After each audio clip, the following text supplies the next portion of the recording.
Tongue tie is something that is very misunderstood amongst parents and amongst medical professionals. So what I'm going to do for you here is break down a little bit of information about what tongue tie is, how it impacts feeding, and what to do if you suspect that your baby has a tongue tie.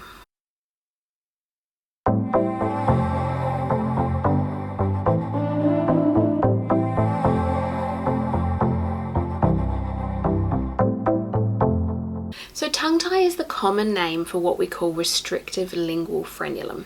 Now, lingual frenulum is just a fancy word for that little membrane, that little piece of skin underneath your tongue that attaches the bottom of your tongue to the floor of your mouth. It's normal anatomy to have a lingual frenulum. So just because you can see something there under your baby's tongue doesn't mean they have a tongue tie. Everyone has a lingual frenulum to some extent. They vary very much between people in terms of how far forward or back it's positioned, how long and stretchy or thick it is, and there's a lot of variation on normal there. When this becomes classified as a restrictive lingual frenulum or a tongue tie is when that frenulum is either too far forward on the tongue or it's too short and too tight, and it's then stopping the tongue moving in the way that it needs to. Babies' tongues go through quite a complex set of motions when they're feeding. Some of the most important movements that the tongue needs to be able to do is that it needs to be able to extend beyond baby's lip, and they use that motion to scoop the breast in and hold it in their mouth. It needs to be able to elevate to the roof of their mouth. That's part of what's really important for them in terms of creating vacuum to hold the latch and to actually get the milk out. They also need to be able to cup the sides of their tongue around the breast. And once again, that's part of that process of creating vacuum. And then they need to be able to get that, what we call a peristalsis movement, so that wave-like movement with their tongue while they're feeding that helps to milk the breast and stimulate that milk flow. It's a big misconception that if a baby can poke their tongue out, that they don't have a tongue tie. Poking their tongue out is just one movement that the tongue needs to do. And actually, there are other movements that are probably more critical to the efficiency of feeding. So just because your baby can poke their tongue out doesn't mean that there isn't a restriction there.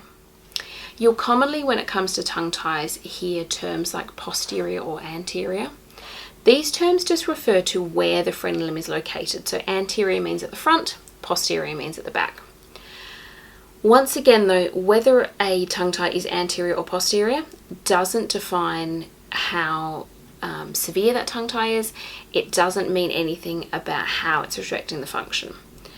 Anterior tongue ties are generally those that are picked up easier because they're more visible and easier to see. And often with an anterior tongue tie, you'll see that frenulum right at the tip of the tongue, or you'll see that the tongue has almost a heart shape when baby cries or tries to lift their tongue because the middle is being pulled down towards the floor of the mouth. So those are often the ones that are picked up soon after birth and dealt with a lot quicker and easier. The posterior tongue ties are the sneaky ones that tend to go unnoticed unless you've got a trained practitioner assessing your baby's tongue function. Because posterior tongue ties, you can't necessarily see anything obvious. Just looking at the tongue or under the tongue, you won't necessarily notice anything there. But it's in the function that you see that it's restricted. So it's in assessing how that baby's feeding and assessing the function and the movement of the tongue that you become aware that there's a restriction there. So let's talk about signs that your baby might have a tongue tie. Now, if you're here watching this video, I'm going to presume that you may be having some challenges with breastfeeding. Someone might have mentioned to you the idea of tongue tie, or you've just got a mother's instinct gut feeling that maybe that's what's going on. So there's a few really common signs that we see with babies who've got tongue ties. One thing that you'll often notice with a baby with a tongue tie is that you'll be having pain or nipple damage when you're feeding, that your baby's struggling to get a deep latch or they're struggling to hold the latch. So if your baby is slipping off the breast frequently and you have to keep relatching them, this may indicate that there's some poor tongue function there. Likewise, if you've done everything you can to adjust baby's position to help them to latch on and you're still getting consistent pain and pinching and nipple damage at every feed, that might also indicate that we've got some issues there with their tongue function. Another sign that you'll often notice in your baby is a clicking sound when they're feeding. Now, if you can hear a clicking or a lip smacking sound, it may happen with every suck in some babies, others it may only happen occasionally. This occurs when the tongue breaks suction.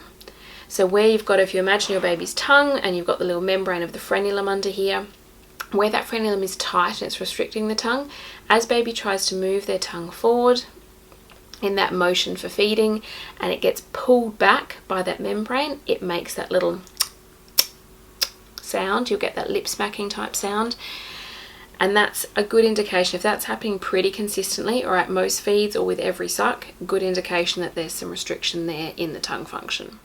You might also notice some quite visible signs. So you may notice when your baby moves or extends their tongue that you can see an indent in the tip of the tongue, or you can see the tongue look slightly heart-shaped when they cry, when it tries to lift and the center's being pulled down. You might also notice that your baby can't lift their tongue very well. So when they cry, that their tongue stays down towards their lower gums, or when your baby's asleep, that they're either sleeping with their mouth open, or when you open their mouth, that their tongue is sitting down behind their lower gum. Their tongue, when they're at rest, should actually sit up against the roof of their mouth. So another sign that can indicate tongue function issues is actually to do with how your baby's feeding. So if you've got a baby who is consistently taking a really long time to feed, so 45 minutes to an hour or more to feed, if you've also got a baby who's struggling to gain weight, that can indicate that there's issues with latching or tongue function. The other thing that we can see in babies with tongue tie, because they can't maintain that really good seal and vacuum around the breast, we see that they struggle with things like reflux and colic-like symptoms, excessive wind, because they're breaking the latch and breaking the suction and taking in air while that's happening. Physically, you might also notice on your baby some signs that they've been struggling to maintain that latch because their tongue isn't working properly. And one of the most obvious signs is sucking blisters. So if you see that your baby has these little blisters on their lips, so they've got this little cobblestone type appearance on their lips, what's happening here is that your baby is actually holding on with their lips to try and maintain the latch because their tongue can't hold on and create that vacuum for them. So a baby who's got quite obvious sucking blisters gives us a really good indication that that tongue isn't working properly. Now, it's likely if your baby has a tongue tie that you'll probably have a number of these symptoms. And you might be sitting here listening to this video going, yep, I can tick off every single one of those. If you suspect that your baby might have some issues with tongue function, the best thing that you can do is seek out an IBCLC or a tongue tie practitioner and go to them and have a full functional assessment. Now, if anyone has just looked at your baby, just looked in their mouth and said, no, they don't have a tongue tie, you can ignore that assessment, because in order to determine whether there is restricted tongue function, someone actually needs to do a functional assessment, which involves putting a finger in your baby's mouth, feeling how they're sucking, looking at how the tongue follows and moves in response to a number of different things. So just looking in a baby's mouth, you cannot say categorically whether they do or do not have tongue function issues. It's also really valuable if you make sure that the person you see is not just someone who cuts tongue ties, but they're actually a breastfeeding professional as well. So they can watch your baby's feed, assess their feed, they can assess your milk supply, they can look at baby's weight gain and growth and development and assess that whole picture of what's going on to formulate a plan.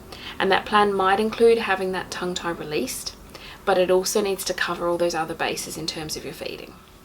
I'll also leave a link in the description below to a latching technique, which is really, really helpful to help support your baby while you're resolving all these issues, to help support them to take a deeper latch, eliminate some of that pain and feed more effectively. So check that video out as well. There are a lot of people out there who will say that tongue ties don't affect feeding, and that goes against all the evidence that we have. We know that they do have a significant impact on feeding. Some parents are also told that if they're bottle feeding their baby, that a tongue tie doesn't affect a baby feeding on the bottle. And a lot of tongue ties go unnoticed with bottle-fed babies, because one of the sort of most obvious signs of tongue function issues in breastfeeding mums is pain when feeding. And a bottle obviously can't tell us that it's in pain. So a lot of bottle feeding babies struggle with the flow, and they're messy when they're feeding. They struggle with reflux and vomiting and excess wind and colic and all these issues, and it's all related to poor tongue function on the bottle.